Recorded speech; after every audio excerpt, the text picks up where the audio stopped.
On s'est fait éteindre. On s'est fait éteindre. Le Barça est éliminé en Coupe d'Espagne, les amis, quart de finale. On rentre à la maison. Des joueurs qui n'ont tout simplement pas été au niveau d'un match comme celui-ci. Débrief à chaud, c'est parti.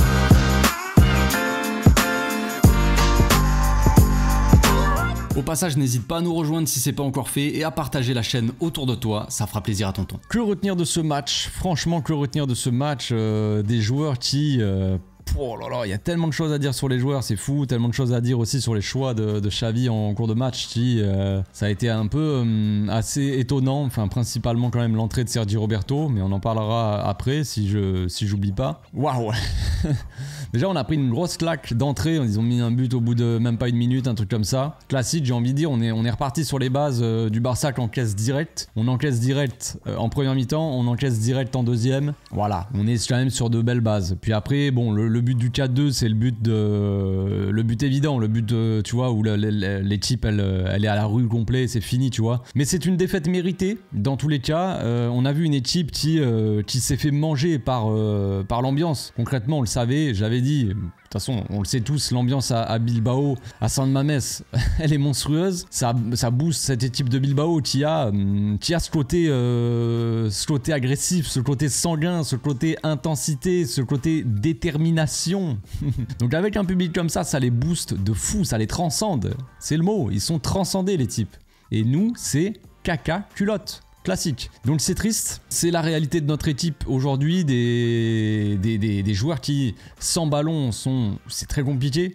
Sur chaque transition, on n'est pas foutu à part faire des fautes et tirer les maillots, tout ça, on sait pas défendre de toute façon, c'est très clair. Et puis là, avec le ballon, c'était quand même très différent. On est passé quand même d'un match contre le Betis. Alors certes, le Betis, le pressing, c'est pas ça. Il faut quand même tirer son chapeau à Valverde qui, son équipe de Bilbao, elle presse quand même de manière excellente. Ça, on peut pas lui enlever. Bilbao, ils nous ont mis un pressing du début à la fin qui était quand même monumental. Monumental, qui a bien gêné le Barça. À côté du Betis, on était là, ouais, tranquille. Mais forcément, on l'a dit quand on a analysé le Betis, on a dit le Betis sans ballon, c'est pas une équipe exceptionnelle. C'est un peu comme le Barça, tu vois. Et donc là, ça nous change, ça nous a mis une bonne grosse claque. On s'est pris un but d'entrée, mais après, on a eu un réveil. Mais le problème de cette équipe, du Barça, quand même, c'est assez fou de se le dire, mais on s'accroche à des exploits de Lamine Yamal.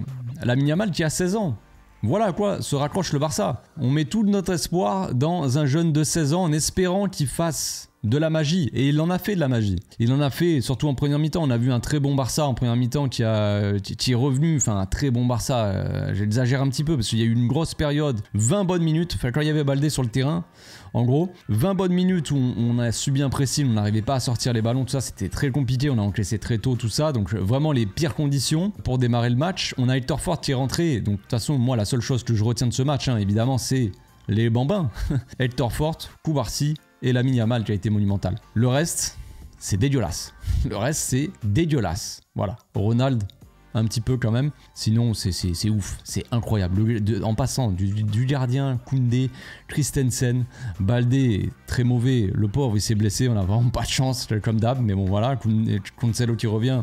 Baldé, allez, tu repars. Istio, je sais pas quoi, blessure derrière la jambe. Donc ça annonce 4 à 6 semaines. Bon, vous avez compris l'histoire. Ça, ils annoncent 4 semaines, 6 semaines, allez peut-être, donc il en a pour 2 mois déjà. Classique. Un joueur Félix malheureusement qui n'a pas réussi à faire des différences en entrant.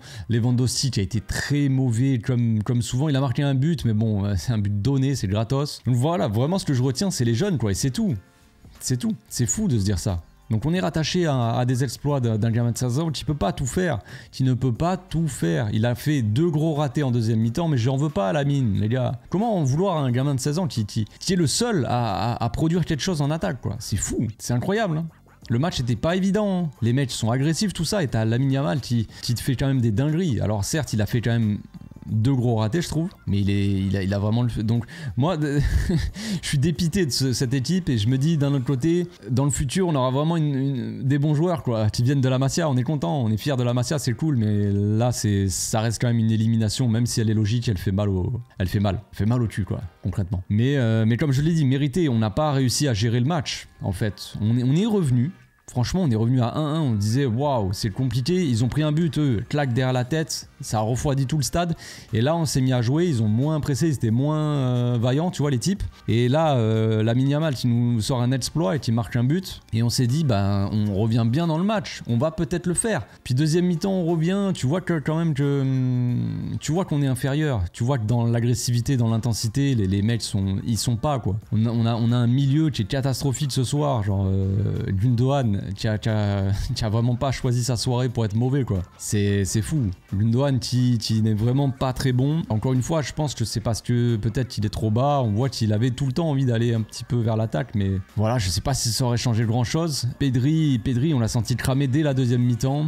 Donc compliqué, même s'il a essayé un petit peu en première mi-temps, il jouait, il est redescendu très bas à un moment parce qu'il était haut comme contre le Betis, mais on n'arrivait pas à le trouver, c'était compliqué, on n'arrivait pas à ressortir les ballons, ils avaient un pressing tellement monstrueux qu'on avait du mal. Et voilà, et Frenkie qui est fidèle à lui-même, hein, qui a tout le talent qu'il faut quand il a le ballon dans les pieds, quand il faut faire des tours de manège, essayer de courir, tout ça, mais qui commence à être agressif quand c'est les prolongations et qu'on prend le troisième but. Les gars, on prend des buts, notre défense elle est tellement fébrile. D'un côté t'as le gardien qui rassure personne parce que Iñaki Peña n'est pas foutu de sortir. Il y en a qui m'ont dit dans le live d'avant-match, est-ce que Iñaki Peña va nous coûter le match à cause de ses sorties, ou ses non-sorties en tout cas. J'ai dit c'est possible, oui. Et effectivement, quand t'as un gardien comme ça qui ne sort pas, le danger il arrive tellement facilement parce qu'ils le savent très bien, ils ont tenté beaucoup de centres. Pourtant sur les centres, tu vois, on a un Ronald, un Christensen qui normalement sont pas spécialement mauvais, tu vois, mais ils sont tellement fébriles déjà en ce moment que déjà ils sont pas très sereins. Et le gardien, tu sais pas, il y a tellement d'hésitation quand t'envoies un ballon entre la défense et le gardien il est genre c'est trop. Puis quand t'as des joueurs qui sont nonchalants, qui défensivement ne mettent pas ce qu'il faut, qui sont spectateurs, c'est dur. Un des derniers buts là, peut-être, ou je sais pas si c'est le 4e ou le 3e à force, je sais plus, mais les pertes de balles bêtes, le Koundé qui regarde le ballon passer devant lui, qui y va pas, genre c'est trop. On a des joueurs, c'est partout, quoi. C'est de la fébrilité, ils ont été mauvais, quasiment tous. Le seul truc que je retiens vraiment, c'est les jeunes. Donc on va parler un petit peu de ça. Après on parlera de Sergio Roberto quand même, des choix, tout ça. Déjà le premier choix de Xavi, Baldé blessé, moi je me suis dit peut-être Cancelo va rentrer. Cancelo n'est pas rentré du tout, donc vraiment à mon avis il est pas vraiment prêt. Il a été pris, mais sinon il serait rentré au moins à la fin quand Hector Ford pouvait même plus marcher. Donc Hector Ford vraiment comme d'habitude, on n'est pas surpris, mais je reste quand même assez agréablement surpris, mine de rien, parce que le contexte était vraiment pas facile. Tu perds 1-0, tu encaisses direct, t'as une ambiance de malade mental dans le stade, t'as des joueurs super agressifs, c'est un quart de finale de Coupe d'Espagne. Hector Ford, il a 17 ans, il rentre. Et le mec il donne des leçons de football à Baldé, quoi, concrètement. Sortie de balle, les duels gagnés, les passes, les centres, c'est vraiment un joueur qui a beaucoup d'avenir, donc on peut être content par rapport à ça. Au moins c'est la moindre des choses, voilà, c'est un peu le seul truc. Donc Hector Ford, très bon match. Koubarsi qui rentre à la place, je pensais que Araujo allait sortir, il semblait être blessé au genou, tout ça. D'un coup on voit Christensen qui sort, là je me suis dit mais je comprends pas, j'ai du mal à saisir le changement. Bon, apparemment Christensen il a mis une poche de glace, donc il devait être un peu blessé. Koubarsi qui fait une rentrée comme ces derniers matchs, comme contre le Betis, où il fait vraiment, il a un jeu de passe, il casse des lignes vraiment très intéressant. C'est le meilleur dans le domaine au Barça cette saison, c'est ce qu'on a vu de mieux en termes de relance au Barça. Koubarsi il a 17 ans, pareil. Lamine Yamal il a même pas 17 ans encore, il va avoir 17 ans cette année, mais il a 16 ans pour le moment. Koubarsi 17, Hector Ford 17, et c'est des gamins comme ça qui te rendent fier, et c'est les seuls qui sont au niveau dans un match comme ça. T'attends les leaders, t'attends les Lewandowski, t'attends les Gundogan, les Frenkie de Jong, je sais pas, les Ronald, même les Koundé, tu vois, des mecs un peu plus d'expérience, tu vois, sont censés un peu porter cette équipe, et non, ceux qui portent l'équipe c'est des gamins de 17, c'est franchement, vous devriez avoir honte, les gars. C'est chaud. Donc maintenant on va parler des choix de Xavi. Donc voilà, il a choisi de faire entrer Hector Ford, choix on va dire gagnant, parce que même le Barça a commencé à mieux jouer avec lui. Mais moi le choix le plus incompréhensible, ça reste Sergio Roberto. Quand t'as Fermin Lopez sur le banc, tu fais pas rentrer Sergio Roberto. En fait le problème c'est que Sergio Roberto il rentre, moi je me dis bon, à la limite Sergio Roberto tu le fais rentrer parce que en transition on se fait laver, donc vu qu'il a ce volume de jeu tout ça, donc tu te dis bon, il va rentrer, il va se mettre à côté de Frenkie tu vas avoir des mecs qui ont un volume de jeu. Si jamais en transition pour couvrir, t'as des mecs qui cavalent un peu, tu vois, même si Sergio Roberto c'est pas non plus une flèche, mais tu vois ce que je veux dire.